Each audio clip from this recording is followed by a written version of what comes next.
Gusto ko lang sagutin yung tanong ng isang guro. No? Alam ko hindi yan taga Division of Caloocan kasi dito sa Division of Caloocan, no problem na yung 7,000 natin. Kasi ang sabi ko, yung fund ng 7,000 na medical allowance ay manggagaling ito sa savings ng ating division office. Ang tanong niya, Sir Bong, paano po kung yung division office namin ay walang fund, walang savings?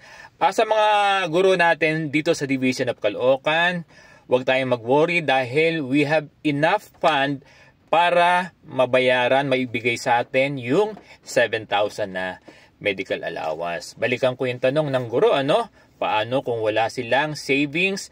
Yan ang problema ngayon, hindi natin alam kung paano ang gagawin ng inyong division office para mabigyan kayo ng 7,000 na medical allowance.